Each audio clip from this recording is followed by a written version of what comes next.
Hello and welcome to the Solve Network. My name is Shane Borza and I'll be your host. Along with my co-founder Benjamin Goss, we'd like to welcome you. Our mission is to provide solutions and create a network of experts for you to learn from. Now this show is a little different than most podcasts as it is actually a live call held twice a month. If you can, please join us on the first and third Thursday of each month so you can get your questions answered live and direct from the experts themselves. If you're an expert, please contact me at shaneborza.com so you can be a part of the network. And now, here's our show. Today on the Solve Network, we bring you a bonus episode with Milena Regos, who has created Unhustle.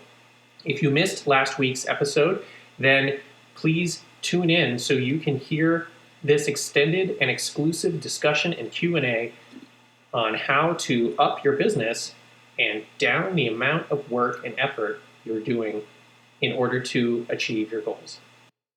Scene one, Apple, take one. Hi, I'm Shane Borza, your content creator coach. I have 2 books on filmmaking, Film Notes, where you learn to write, direct, and produce, and the Film Notes Workbook, where you can learn checklists and paperwork to streamline creating your content. Available at shaneborza.com. I also have filmmaker resources like the Paperwork Bundle with over 300 documents, the Sound Effects Bundle with almost 3,000 files, and the Music Bundle featuring 900 tracks of all genres. Want to build your professional credits? Become an associate producer and get listed on IMDb.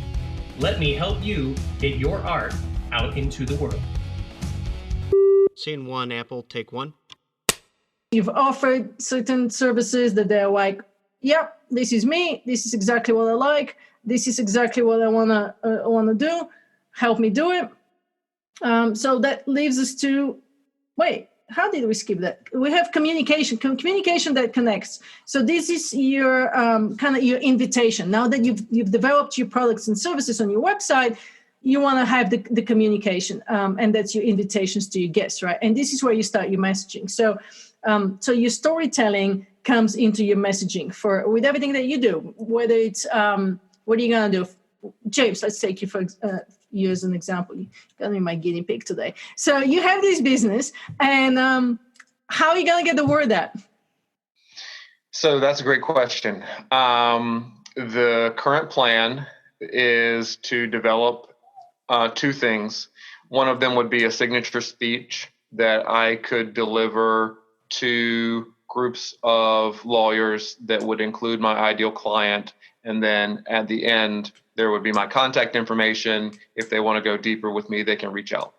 So that's one way. Another way is to create, so I subscribed to LinkedIn Sales Navigator. So I have thought about, there aren't a whole lot of public defenders in the US. It's kind of a small niche. And so I've thought about just literally sending messages to the, 500 or, however many public defenders there are, just kind of reaching out to them and saying hello. I don't know if that's a good strategy or not, but that's one that's I've thought of.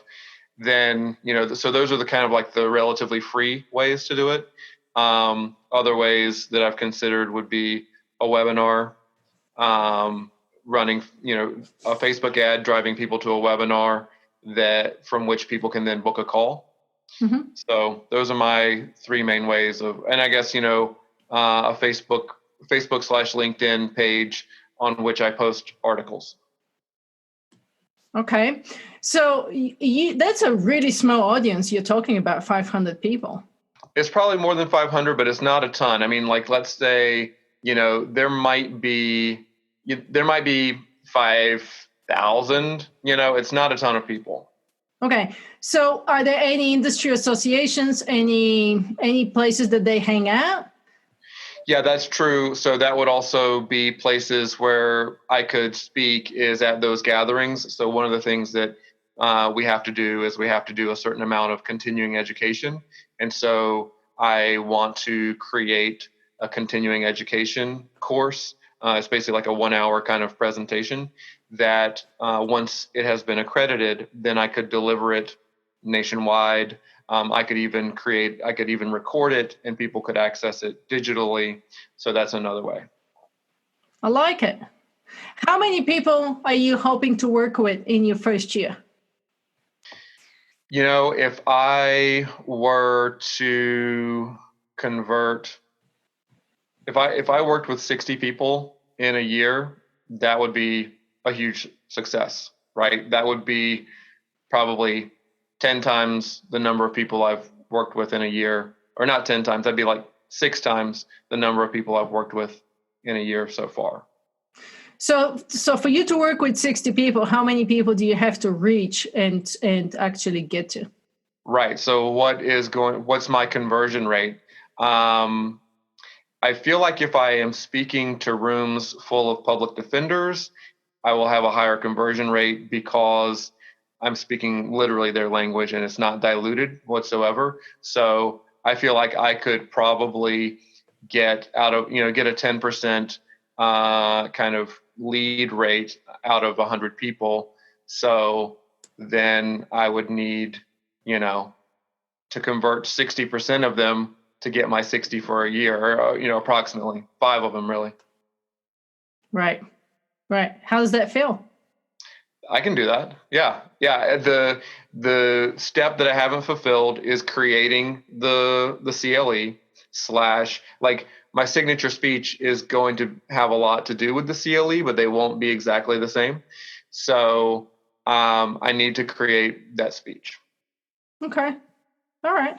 Yeah, you're not talking mass marketing. And in that case, Ben, maybe opening up that business to other industries might be a good move sooner rather than later. I had no idea how niche, super niche your audience is. But I just think that if you're speaking their language, I would start there again. And once you get some traction, do these. Is there no parallel with like attorneys trying to make partner or, early attorneys that are busting their ass? Is there anything similar to the public defender space where they're maybe working insane hours, but their income isn't what it's going to be once they achieve partner or start their own practice versus like the individual attorney starting his practice or whatever? Yeah, absolutely. There are parallels. It would require some changing the language and changing some of, so I could create a product. Once I create the Zen Defender signature speech, it won't take a lot of work to modify it for other attorneys. Perfect. I like the sound of it won't take a lot of work. Coming from a non-hustle perspective. Yeah. Right. So, you guys already know emails. If you're not staying in touch with your customers through emails, then I would highly recommend that. And there are systems out there that would allow you to do that instead of spamming people through your personal email. So things like MailChimp, Constant Contact. There's so many systems out there. And I would start capturing emails in some way by providing some kind of value or a guide or a PDF or whatever it is that you want to do, so you can stay in touch with them. And by staying in touch with them, I would probably do it every couple of weeks. And you don't have to create all the content for your emails on your own. You could send things to, links to other articles, again, providing more value to your audience, but just kind of staying present in their inboxes. Unfortunately, keep in mind that everybody is doing that. And I don't know about you, but I probably have 500 emails in my inbox right now. And it used to be that you could get down to inbox 0. I actually still have an inbox 0, only thanks to an app that I have on my Chrome, which is called Inbox When Ready, so that when I open my inbox, it says 0, but there are 500 emails behind it. So, that's the nature of the day that we live in. So make sure you provide values to your people. Since you have a very, very niche audience, James, then I'm sure they'll be reading your email. Yes, Ben? You're probably familiar with this because of your marketing background, but I try to pay attention to trends, and just 3 years ago, they were telling us that, people were seeing an average of 2,500 to 3,000 messages a day. As of this year, it's now over 5,000. Yeah, I believe it. So that brings me to a point for James. If you are only talking 500 people, you could write them a personal letter. And you can even fax it to them. I would love to get a fax. I don't have a fax machine, but I'd love to get a fax. But yeah, you could send them a personal letter in the mail or a card or whatever it is, That's a great idea. Some direct mail would be a great idea. Yeah, something that's really personal, speaks their language. I think the new inbox is the mailbox. It's kind of, we're going back to where we started from. So, okay, blogging. Can you do something for blogging perspective? Are there any industry magazines, any newspapers, websites that they read?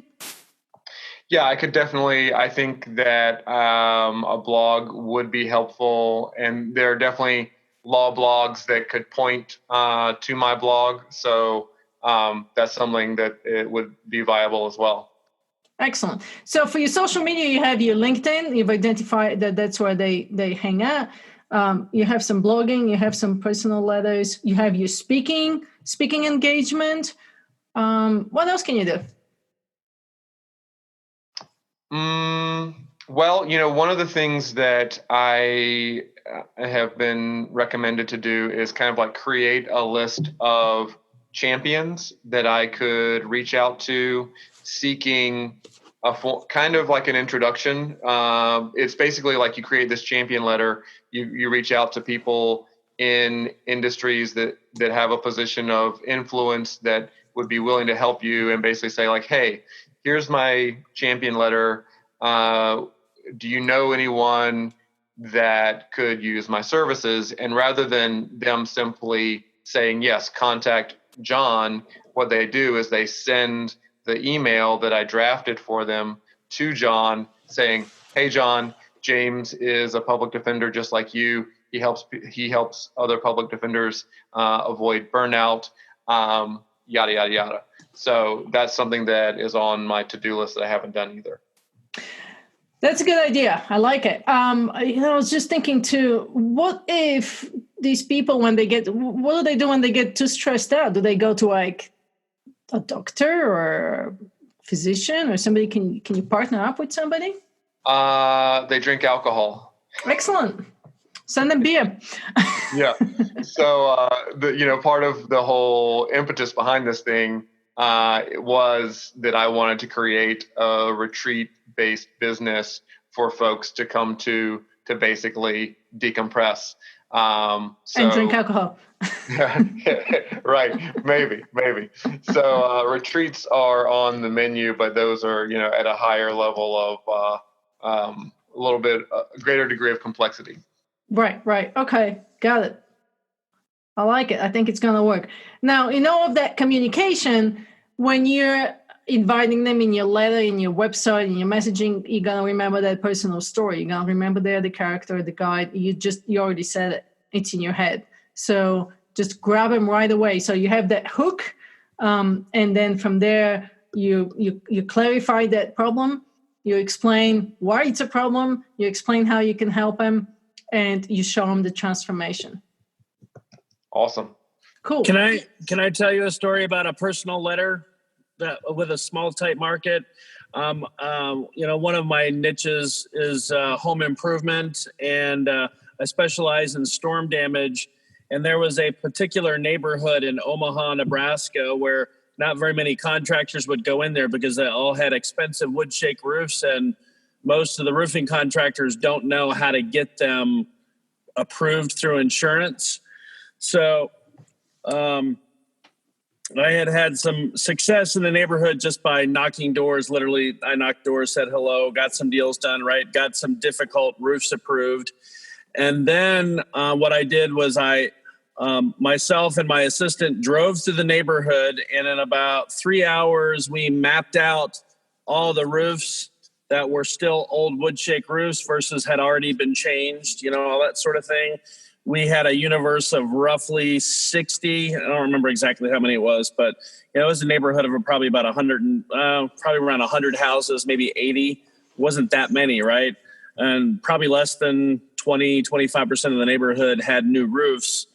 And so what we did was we took a picture of the front of each house, and then I created a flyer, and then we literally just swapped out the picture for each house. And I sent I pulled up the GIS maps, and I pulled their address information. So I sent a personally addressed envelope with a flyer that had a picture of their house and said, "Hey, you still have an old roof. Did you know that I've helped 4 of your neighbors at these addresses get new roofs? Call me." I landed 3 clients off of that mailing, which, all told, if you take all of the time invested into doing that marketing effort, let's say it was 16 hours roughly between creating the flyer, printing the flyers, addressing them because they were hand addressed, right? I got 3 clients. That's a 5% return. And those 3 projects resulted in about $230,000 in revenue. So, that's not too bad for 16 hours worth of effort. But, it was a really tight market, right? Very defined market. I knew exactly what their problem was. I think I ended up with more from referrals after that, from that. But just the initial response off of that mailing, I had 3 calls within like a week of sending those out that generated revenue. I mean, I eventually turned it into more, but I couldn't tell you what else it turned into. But I just wanted to point that out.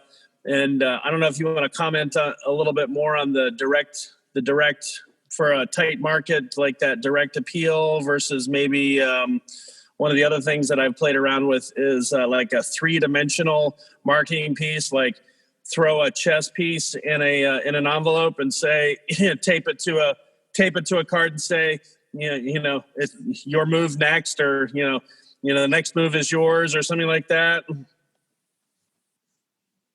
Nice, I like it, Ben. I started off doing some traditional marketing, but I've been online since '96, doing online marketing since '96. So I'm not that familiar with all the direct mail marketing efforts, but I think I would assume if I receive a letter that's addressed to me that solves my problem and tells me how I can benefit from it, and keeping it as unmarketing as you possibly can would probably resonate really well. And that's a great story, Ben, sharing with how well that worked. So you can't do that with online, clearly. What are you going to do? Buy Facebook ads in that zip area? Well, one of the things that James could do, and I actually sent him a text message about this, is LinkedIn messaging will allow you to video capture. If you've got that small of a market, you could literally videotape a 30 to 45 second video that says, hey, you can make a personal pitch to each individual person. Like literally you just turn your phone on, and instead of sending them the typical blah-de-blah, because I get 18 of those a day on LinkedIn and I delete most of them, right? But, I'd actually watch a video if somebody sent it to me with a hello, like, hey, right, or whatever. And also, I don't know if you know this, but there's a video email app for Google. It's like $3 a month or $3 a year that you can add. It's Cloud something or other, look it up. But there's a really cheap video app, so you can do video email for basically almost next to nothing on Gmail. Cool. Awesome. Thank you. And just to jump in, this is just a standard thing we usually remind people when we hit the hour. So we're got about 30 minutes left for the call. No rush, but just want to let everyone know where we're at. We're almost done. We'll open it up to questions. I wanted to say something to Ben with regards to the video. Video is where it's at right now with digital marketing. However, not everybody can listen or watch video where they're at. And so if you are going to do a video, see if you can add captions to that video. Because, not everybody, especially if somebody's at work or somebody's at a public place, they don't want to play that sound. And that So if you can add some captions to the video, especially if it's like 2 minutes, it won't be that hard to do. That's a great point because I am in that boat, right? Like oftentimes I'm checking my email at court, and so I can't fire up a video, and so I'm less likely to click on it, like watch a video. I would rather have the text, but if I can fire it up with captions, then that would be different. Right, right. And there are ways that you can do that easy with apps. Okay, so you've had your party, you've invited your guests, they've come over to your house, you've shown them around, you told them all the challenges you had to build the house, connected them with your builders, contractors, and whatever, and they are looking at building a house too, so your party was a huge success. It really connected with them. They're raving about it, and they go home and they write you thank you cards, which is your success stories and your testimonials. And so this is where I think a lot of business owners fail, is to grab, especially like small business owners I'm talking about, is to grab these testimonials and use them effectively. And it doesn't, so if you ask somebody to write your testimonial, most people would kind of shrug it off, and it's like, you're making me think, you're making me exercise my brain, right? So you either have to bribe them, you have to get it in the moment, you have to provide them some guidance as to, or at least a few questions so they can respond to the questions. And a very easy way to get some testimonials is even with a text message, and you can just do a screen grab from that text message, like or even a LinkedIn message. So just make sure that you collect these testimonials and your success stories so you can use them again in your marketing, on your website, on in future marketing collateral, just proof of what you've done. Just super, super critical, like start from day one. That's what people want to see. How have you helped other people? Images, testimonials, people actually saying stuff that is legit of why they should work with you. So this is how you build a home, aka a thriving business, with very limited resources, time, and effort. Really, it should be fairly easy. I think once you get grounded in your niche, which is what you've done, James, clarify your message, build a somewhat decent website, because that is a first impression. So if people want to Google you, find out more about you, just put your best foot forward.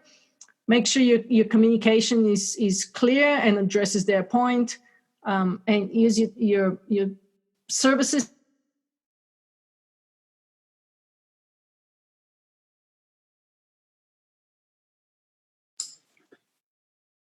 Is Milena frozen for anyone else?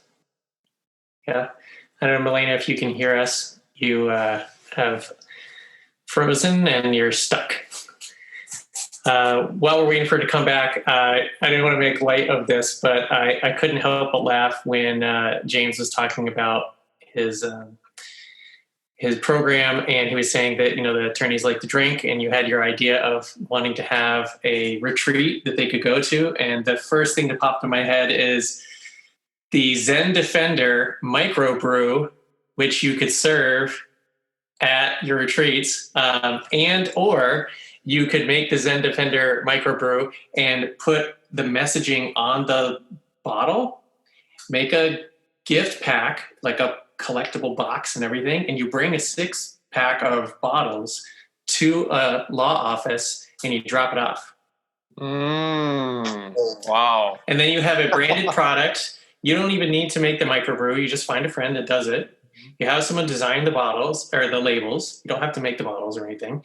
And you bring it in. You don't need a business card. The caddy is your business card.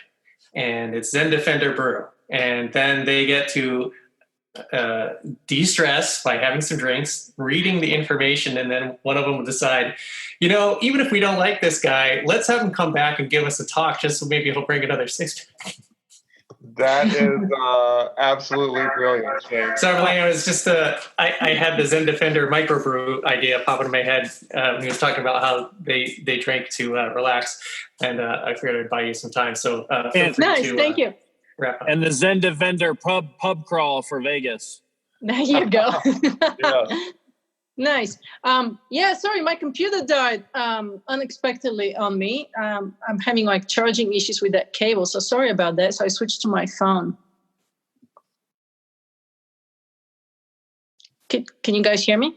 Yes. Yes. Okay. All right. So so this is all I had for you guys. I'm happy to open it up to any kind of discussions, more brainstorming, and anything else you want to talk about. Well, I'm just going to jump in and say that when I read your article, I thought it was a great analogy. And as James said, I think it's very helpful for people to understand. I think analogy is very important. And so to take the concept, which I think for a lot of people is challenging and slightly scary, they might be really excited about, I have a product idea or I have a business idea or, have something I want to do. But when you tell them, like, oh, do you have a business plan? Like, what's your marketing strategy? I think people tend to get very nervous and feel like they don't know how to do that. But when you talk to them about designing your dream house and how would you build it and how would you have your, open house party and all those analogies like you use, those 7 steps, I think it shows people that like, oh, like I could do all of those things. And then they start to see the parallels and realize that it's not so scary after all. So I think there's a brilliant way to go about that. Thank you, Shane.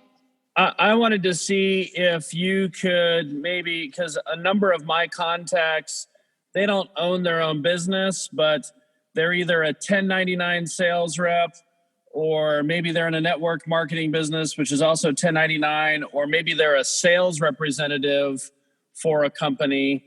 And in a lot of ways, people who sell have their own company. They just happen to be selling somebody else's company. There's a lot of stuff out there that talks about how making sure that you've got alignment with the idea that you're moving with, that sort of thing. I've actually got a project along those lines. But I was just wondering if you could maybe draw some parallels, because some of the people that look at this are not going to be in the coach space or the small business space per se, but they themselves are a small business entity inside of another one. So I think there's a lot of parallels to what you're talking about. But since you're the one who's doing it, I'd like to see what your thoughts are in terms of how that would get applied potentially. Yeah, I mean, in that case, I would imagine that getting aligned with the purpose of the organization is going to be the key as to why they're how are they connected with the purpose of that organization. And then the rest of it is probably going to be more of a sales tactic and how to sell where you're not really efforting the sale, but it comes easy. So how are you getting connected with the, the best salesmen are the ones that are not really trying to sell, but they're being authentic and believe in that product and believe in that change, because people can smell sales from, a salesman that's not authentic from a distance. So getting grounded in your sales pitch and in your values that are aligned with the organization. And some of that would coming from the top, from the leaders, and some of it is going to be like on a personal quest. I guess asking yourself five times again why are you doing this business would give you some answers. And then what about, since depending on what somebody's doing, like say in the financial services or insurance space, there's going to be a lot of regulations as to what they can and can't do. Any thoughts about how they might self-promote themselves? Because they're probably not going to have their own website, although they might. I'd say that's unlikely. Any thoughts about a similar, like, I can come up with ideas, but you're the expert and I'm trying to highlight you and what you can bring to the table. So what are your thoughts about how they can promote themselves from a digital standpoint?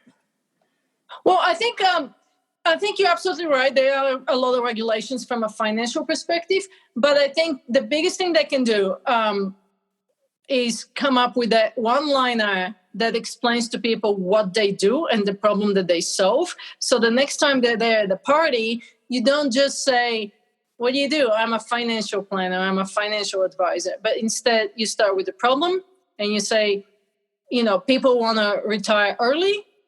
I help you retire early so that you can enjoy your life. And it opens up that story gap. It opens up that loop for people to inquire more as to how you do it. You don't just say, I'm a financial planner, call me tomorrow. Because if you say I'm a financial planner at a cocktail party, people are going to go, oh, yeah, that's interesting, and start talking about the weather. So you want to start the conversation with opening up that one-liner, and it doesn't matter if you own the business or if you don't own the business, is starting with, their pain point.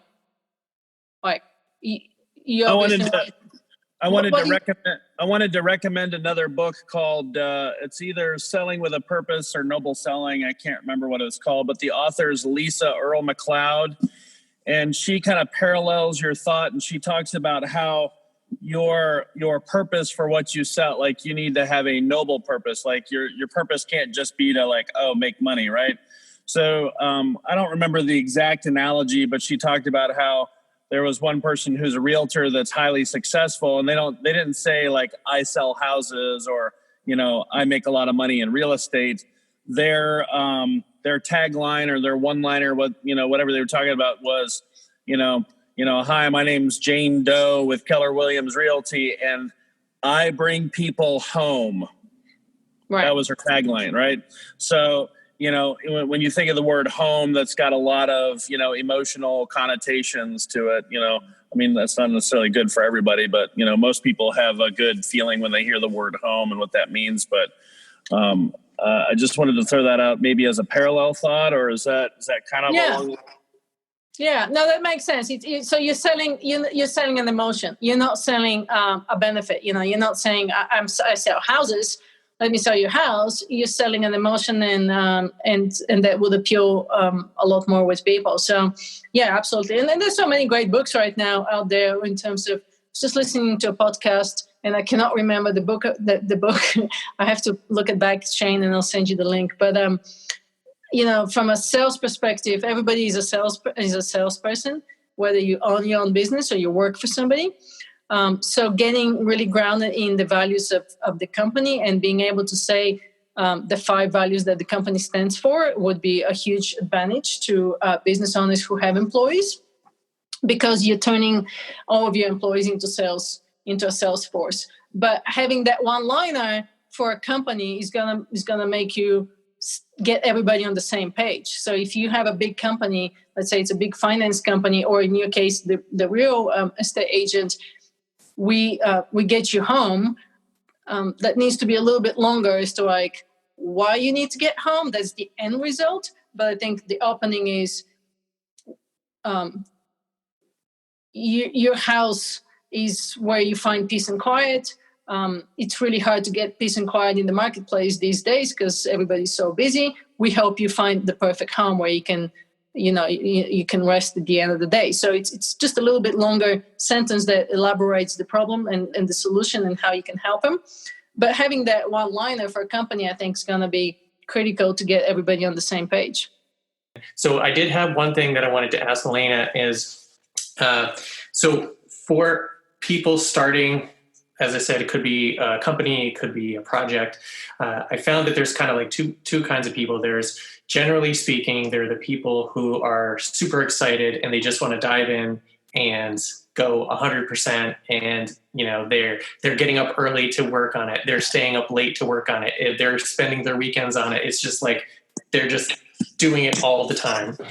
And then the complete opposite, the people who are just they spend a lot of time thinking about it and they don't really have any action. So either end of that spectrum, when you have those kind of extremes, someone who's super they don't ever take a break, or the people who, for whatever reason, can't quite get started. Because if you had one or two things that you would recommend to either version of that extreme, can't get started or can't stop, what would you say, especially coming from an unhustle brand, that you would recommend? Well, to the people that can't stop, I tell them to unhustle and take some time off, because by taking time off, your creativity and your problem solving, you're being able to see it from the 30,000 feet.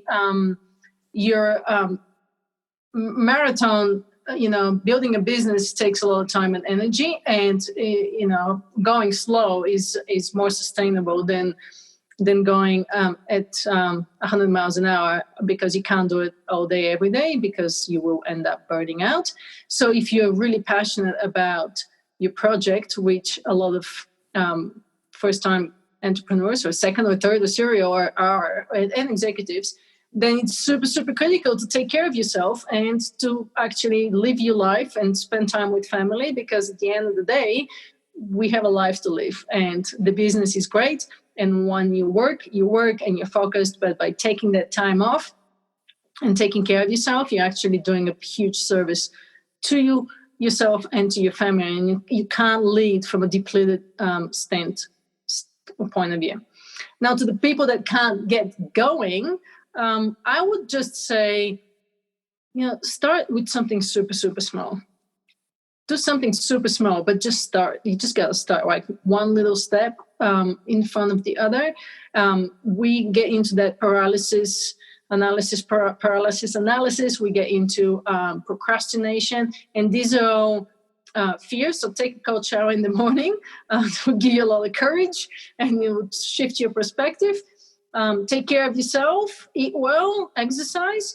But when you do feel the urge to get going, do something. Don't just think about it, because if you're just thinking about it, nothing's going to happen. So I would say to the first group, stop doing it, and to the second group, start doing it. and then with Unhustle, I really like what you guys are doing with your mastermind group.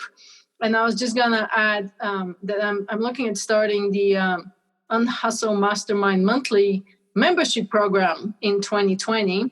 It'll probably be sometimes in springtime. So I'll be doing deep dives on the monthly topics of well-being and joy, and how to find more time in your day for the people who are hustling. So it's gonna be a mastermind with guest speakers, and I would invite you guys to it when I open the doors. Congratulations. Well, that's great. Thanks, Alexander. I also want to jump in and say thank you to Milena, because I pretty much got like some personal coaching this evening. So that was super helpful. Thank you very much. You're very welcome, James. Good luck with the business. It sounds like it's you got a winning idea, so just put it into action, and let me know how it goes. You can find me at unhustle.com. Will do. Perfect. Thank you. Awesome. So I'm just going to jump in, and you had just already started to talk a little bit about your new venture with the mastermind group you're going to start, but I wanted to give you an opportunity to tell everyone what you're doing, if you have anything coming up that you'd like to kind of pitch or shine a light on. And then is there anything other than directing people to your website that you would like them to know how to get a hold of you or where to go for more information? Thanks, Shane. Yeah, I'm currently redoing my website a little bit, just to kind of clarify the messaging, as we talked about, make it simple. And then I'll be developing a few online courses, hopefully in the month of December. I'm looking at one on creating more time, one on becoming stress resilient, and one on redoing the Unhustle Morning Practices course. So there'll be 3 online courses on there. And then in January, early January, I'm going down to Baja, which is where I live for 3 months out of the winter time. So I practice what I preach. And down there, I'm looking at writing the Unhustle book, which I would like to launch in springtime at some point. And then I would start the membership program. Once I get in Baja, I would look to connect, all my wellness people down there. And I do have a wait list for a Baja retreat, so people can sign up for that currently on the website. And I'll be looking at doing some offline events in Lake Tahoe in the summertime, which is where I will be in the summertime. So retreats are coming up. I work with corporations as well, so I have like a corporate wellness program. I do speaking, engagements, corporate wellness, private coaching, group coaching, and online learning. Quite a bit going on in the unhustle world, and I do all of this without hustling. So yeah, people can connect with me at unhustle.com. I'm looking at developing some video resources, quick little 1-2 minute bites as to how to unhustle your day. So they can sign up for my email newsletter, and they'll be getting all of that in their inboxes. Sounds like a lot, but it sounds like it's all cohesive and works together, but also offers a lot of variety for people to connect with the thing that probably speaks to them. So that sounds really awesome. The last thing I would say is, I mentioned this at the beginning, but Milena also has a great podcast, and Alexandra and I were both guests on it. So please listen to all the episodes, but especially ours, and that way you can learn a little about us. But I think that's available kind of everywhere that you can get podcasts, right? Yeah, exactly. Thank you, Shane. Thanks for bringing that up. Yeah, the Unhustled podcast is very unhustled.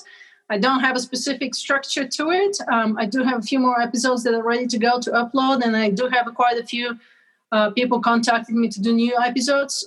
So there's some great authors on there as well with their books that are aligned with the Unhustle philosophy. I actually had somebody reach out to me on LinkedIn yesterday or a couple of days ago, and he's written the Un-American book, or the Un-American Dream. So there are more people out there. And then there's a guy that I'm going to interview in December, and he wrote the Chill book. And I did an interview with a lady, Rebecca Lyons, and she has a book on the 4 elements of, I believe I think it's called The 4 Elements. It's her book. But anyway, there's some great books on the Unhustle podcast, as well as stories and interviews with coaches like you, Shane, and Alexandra. Thank you for that. And with some people who have transformed their lives, actually, and have gotten out of burnout and out of hustling into more of a sustainable and balanced life. So, like you said, Shane, there's a lot to do, but, I actually don't work that many hours, because if you get in a flow, like Alexandra knows how you can train, and you know how to do it, and you take care of your mind and body, you can actually get a lot done in a very short time period. Wait, those are great words to end on, unless you have anything else you'd like to leave us with. No, I'm good. Thank you so much for inviting me. I appreciate it. I look forward to staying in touch with you guys and coming to more of these. Hi, I'm Shane Borza, a climber, creator, and coach, and I want you to build the skill of health and fitness. My new course is a priceless gift to you, and it's available exclusively on PonoQuest.com. That's PONO Quest.com. Build the Skill is a minimalistic, functional, real-world fitness program which can help you to move better and get stronger faster. I can't wait for you to check it out, and when you do, please let me know how it helps you. That's Build the Skill at PonoQuest.com. Thank you for joining us on this episode of the Solve Network. As a reminder, these calls are held live on the first and third Thursday of each month. If you'd like to join us as either a listener or guest expert, please contact me at shaneborza.com. On behalf of my co-founder, Benjamin Goss, we're glad you are a part of the network and hope you are finding solutions. If you need solutions, please reach out.